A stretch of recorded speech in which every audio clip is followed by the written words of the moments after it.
opportunity.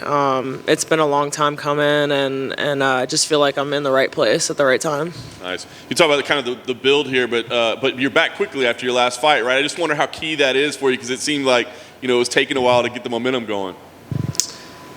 What do you mean? To have like layoffs and that sort of thing. So to be back fighting again quickly is important to you. Yeah, I mean, I love to fight. I like being active. It just makes it easier for me all around.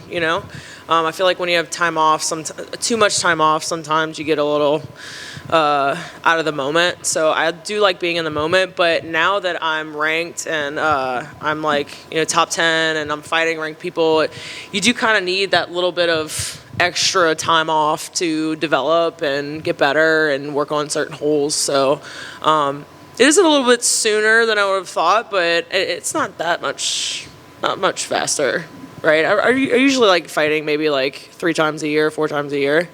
So. Good. Yeah. What did you think about this matchup? As you said, I mean, once you get in the rankings, you're looking at those other people. I mean, what did you think when this was the name they gave you? Yeah. So originally they had asked for the fight, and I was kind of like, what? Like, shouldn't you be focused on like a title fight right now? So I was a little surprised by it, but I figured it's because she's been out for a while, and they think they're gonna get like a decent or easy comeback fight, but I don't know if that's the case. I was going to ask, did you kind of take offense to that? Because it does seem weird, right? Like, why? Yeah. Why me? Yeah, I mean, initially I was like, what? Like, why are you so focused on me, Like, I'm focused on you, obviously, but it's an opportunity. I mean, number 3, number 9, like, that's a big jump for me, and I think I can do it. I believe I can do it. We watched a lot of film on her, and it's really not that far-fetched. True. Do you come in with a little like chip on your shoulder? I mean, I think some people say, oh, the underdog and this sort of thing. I mean, so do you come in with a chip on your shoulder at all, or is that an unhealthy attitude to have in a fight?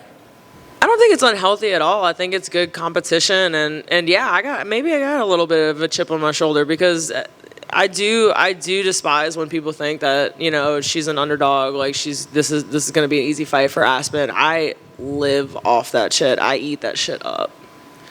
Nice. What do you think about Aspen this way? I mean, obviously she's had the lengthy layoff. We know about the surgery, all that. So how do you evaluate her? Like, what are you expecting out of her? No, I think she's a great fighter, and I think she's decently well-rounded. She's brings a little bit of everything to the table, and she's shown that, One thing that I've really noticed about her psychologically is that even if she's in a bad spot or a bad situation, she ends up in a good situation, right, in a good spot, which is a lot of like what I kind of go by, like if you're in a bad position, get in a good position, So I think that that's going to be like a really great factor for me. I mean, I look at it in a positive way. It's like, almost any fighter is capable of giving up or getting finished, right? But it's like, are you gonna make that choice? Are you gonna make that choice today?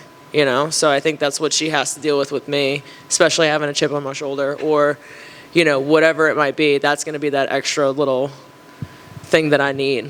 Absolutely. Are you thinking about where this puts you with the win? Because, I mean, obviously you said you're trying to break into the rankings. You're in the rankings. Yeah. Now you're talking about, number 3. Yeah. There's not a lot of room to go up from there. So you're thinking about, kind of where this puts you? I haven't really thought about it too far ahead because I'm trying to be, present right now. But, I think it's going to put me in a big spot. Yeah. Last thing for me, what kind of fight do you think we see here? I mean, obviously we've seen kind of what her game is based around. What kind of fight do you think we see? I think once she feels like the heat of my striking and she gets hit, I think she's gonna. What she usually does is grapple, right? She's gonna want to get a body lock on me, take me down, and we have positions there we can reverse from, right? So I think we could, if we were looking at a finish, it could be reverse, end up on top, TKO situation. Could be a knockdown situation, or it could be a banger 3-round decision, So I got to be ready for any of those avenues. You mentioned that one thing she's good at is getting out of bad positions and working herself back into good positions. Knowing that, do you therefore, if you're in the fight, you look for the finish and it's not immediately available, can you already know that you can relax, look, she's good at this, just take your time and work for it, or do you just go guns blazing? I think it just depends, right? Because I've thought about it both ways, right? If I'm in a really vulnerable position, I can't just be like go try to explode out of something. I have to be calculated. But when the time comes, if I have an opportunity, I'm taking it. I'm not looking to go in there and hang out and play around. I'm looking to get a finish. Is that something you said you're looking to get the finish? She is high ranked, so if you finish her, that's even more of a statement than just getting a win over her. If you finish her, that propels you right up. Right. Yeah, for sure. Yep. What do you think about Miesha Tate returning?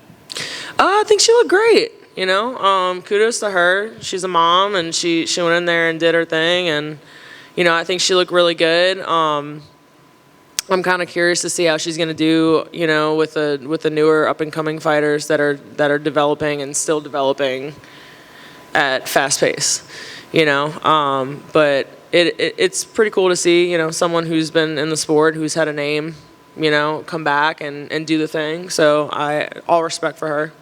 Thank you.